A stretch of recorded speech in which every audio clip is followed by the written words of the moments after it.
All right, time for some love in the morning. Experts say timing is pretty important when it comes to love and romance. Oh, it's all about the timing, right?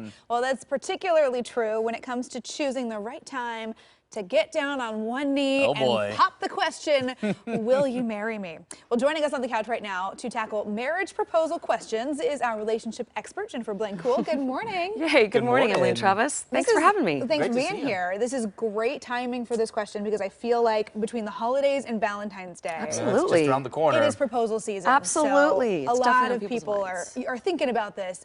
So we got a great question from a viewer this morning. They wrote in, before the marriage proposal, what conversation should you have with your girlfriend about not only marriage, but the proposal itself? How much should she know about the proposal? Yay, I love this question. What an exciting time. Congratulations, whoever you are. What a juicy, romantic zone to be in. Yeah. So before the proposal, make sure that you have the values conversation. These things are important to talk about. You don't need to talk about them in a way where you're going to, trigger anything that's not positive. But it's really important to make sure that you're aligned in your values. And the key ones are your career goals. Talking about what your long-term career goals are and how that's going to affect your relationship and your time together. Yeah. Make sure you talk about your faith.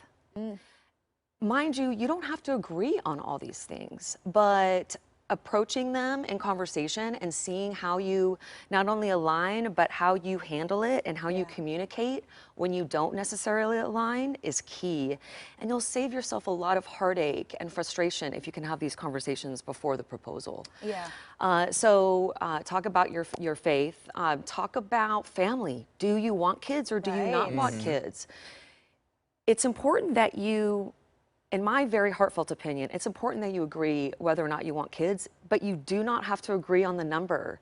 It's amazing how many people change their minds and hearts after having one child. The mom that wanted 4 kids might say, you know what, I just want one. Actually, or you know what, I want 2. So agreeing on the concept of kids is important, but not agreeing on you don't have to agree on the number. Finances. Have the conversation around who has what debt, if any debt exists. Have a general knowledge of who has what kind of spending habits. Again, no true alignment is necessary. It's more about how do you communicate? How do you handle the stress of not aligning? That's another thing. That's how do you approach it? Yeah. You're not looking for your carbon copy, but you got to make sure that you're willing to work on all this together. Absolutely. Sorry, go ahead. No, go. You go. Well, I was going to say, I kind of had a different interpretation of the question, to be honest, where it's like, how much should the partner know about the literal proposal? Should it be a surprise? Yes. Do you talk about that? Absolutely. And I love that you're bringing it up, because I feel this is a two-part thing. So as far as the proposal goes, okay, once you realize, you know what, I love this person and I want this person to be my partner, I do believe that a sentimental element of surprise is key. I don't think that you should tell your partner that, hey, I'm about to propose, tell me your preferences. There might be people out there that disagree with me, but if you're asking me, I think especially, I'm a little old school, if we're talking about a man proposing to a woman, a sentimental, very personal approach to the experience of the proposal, the more personal you can be, the more sentimental, the bigger the impact. Sure. And to know kind of the style too of what they might like. Because I agree with you. I think there needs to be an element of surprise. I think that's fun.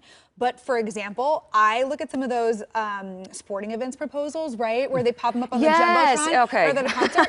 And maybe that couple loves going to the game together, and that's their thing. So it's very sentimental to them.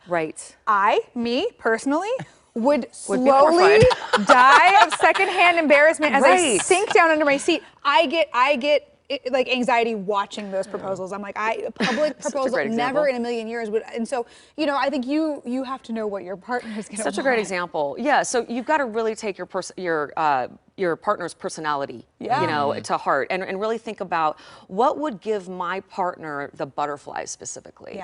And so in that case, thinking about, do we share a sentimental place? My husband proposed right outside of our restaurant that we met. So, you know, is there a sentimental place? Is there a sentimental vacation destination? Yeah. Is there even a sentimental hobby or activity that you do? Is there a favorite hiking trail that you could pop the question on the hiking trail? Would it mean a lot to have their friends and family there? Yes, I know you should be answering this question. I've had several friends get proposed to in the last few years. You know, I'm in that age of like, I'm going to all of the weddings. So I've gotten to see a lot of, and form a lot of opinions firsthand. It's true. You know, it's true. All good things to consider. Right, because there is a big difference between having a private proposal and if your partner is more social, say they have, you know, very close connection ties with their family of origin. You know, very beautiful point. You know, maybe they would prefer to have their family and friends witness such a beautiful moment. Also, a ring. A ring is really important. Studies show that over 85% of people have the ring. And why I'm bringing this up, I don't think I would bring this up before COVID, but a lot of people who wanted to marry during COVID didn't get their rings in time because of the supply chain shortage. Oh, interesting. Which is actually still kind of playing out as a residual factor from COVID. That is fascinating. So getting the ring, ordering the ring in a timely manner before your proposal has become even a more important thing to think about, considering our current challenges. Yeah, interesting. That might determine your timeline. But so I think, so to Travis, I think to your point, like maybe you don't necessarily have the conversation of like, hey, I'm gonna propose to you. I mean, hopefully you're on the same page already. That if you you've know had those other conversations. Right. Exactly. But yeah, as far as like, hey, you know, how, when, where, I think it's interesting. Good stuff. And over half of people know that they're going to be proposed to. They just don't know when. Right. So that's an interesting. When and where. Yeah. Keep that a little and lastly, ask the parents. Whether you're a guy or a gal, whatever gender you are, ask the parents. Unless there's some kind of, you know, unique relationship scenario, it's worth it. It doesn't take a lot of effort, and it means so much in general speak when that gesture is made. So yeah. Oh, congratulations, awesome person. I know, That's I'm true. really Congratulations. excited for whoever you are. Good luck. And I think also as a general rule of thumb, if you don't know the answer, if you really have to wonder about it, maybe don't ask yet. You know, wait until you are pretty confident that the answer is going to be yes. Yes, collect a little more information. Don't let it be that much of a surprise. Oh man, Jen, always great to talk to you. Great stuff. Thanks for having me, Emily and Travis. Of course. All right, we'll see you soon. And if you have a question for our relationship expert, you can always send us a message right now on the KOIN News AM Extra Facebook